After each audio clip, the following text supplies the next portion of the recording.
Welcome back, America. It's Hugh Hewitt, joined now by Senator Tom Cotton of the great state of Arkansas, which I believe avoided getting smashed by the winter storm. Am I right about that, Senator? No, Hugh, not quite. Some places in Arkansas have more than 10 inches of snow and lots of sub-zero temperature. So like the rest of the Midwest, really most of the country, all the way down to southern Texas, I gather, it's a deep freeze right now.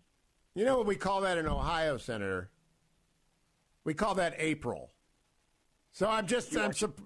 Aren't you sitting in Southern California right now? I am, but I'm telling you, I grew up in Ohio, and we just call that April in Ohio. Senator, I want to talk to you about your tweet this weekend, and I've been playing the CDC's Rochelle Walensky, and I've been playing Rick Grinnell. Why are the schools closed? Schools are closed because Joe Biden and the Democrats are beholden to teachers' unions. Joe Biden's single biggest donor, and they're ignoring the science after demanding for a year that only the science can dictate the choices we should make about how to deal with this pandemic. Look, it's been clear for a long time, both abroad and since August in many states like Arkansas, that kids can be back in school and teachers and kids can be safe before the vaccine was even rolled out, before individuals get vaccinated, with basic precautions like wearing masks and keeping kids socially distanced, eating lunches at your desks. It's not perfect. It's not the way we want kids to learn in the long term, but it is sure a lot better than having kids stuck at home alone with frantic parents, being isolated, suffering from mental health problems. Kids need to be back in school, and they could be back in school all across the country if it weren't for Joe Biden and the Democrats putting teachers' unions ahead of kids. Now, are the Arkansas public schools open, Senator? Yeah, Hugh, Arkansas public schools have been open since August, and that's 5 days a week of in-person instruction in every school. Now, every school that I've visited at least also offers a online adjunct. If a student or a parent has a vulnerability that makes them particularly susceptible to the virus, they can stay home.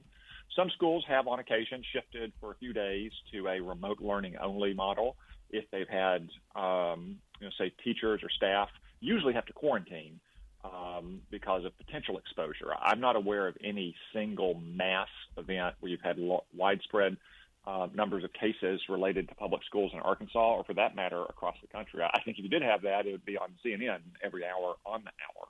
So again, it's not perfect. It's not the way we want our kids to learn in the long run.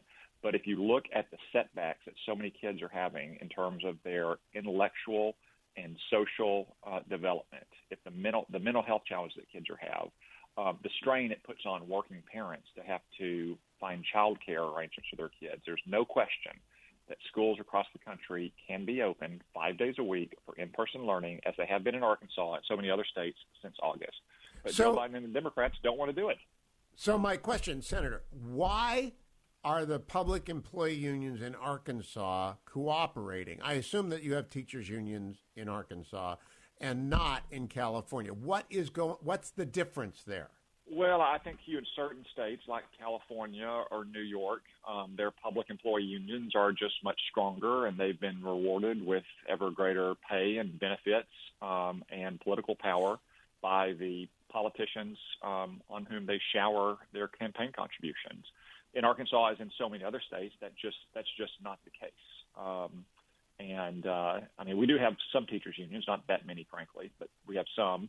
But have a much longer history of working in a more cooperative fashion. There was a time when one teachers union last fall didn't want to show up, and the school stayed open, and virtually all the teachers showed up. It's just a different kind of culture and an approach to the relationship between teachers and educators on the one hand, and families and kids on the other hand. So what I want to prove for the audience, not all public employees are the same.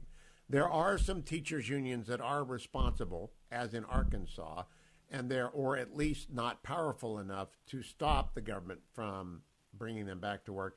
But in Chicago, where they announced a breakthrough, the breakthrough was actually to open 1 day a week, Senator Cotton. It's extraordinary. And children die because of this. I think that's the key part of the public health equation, is that the consequences of this may not be readily apparent to people without small children, but it's disastrous for children.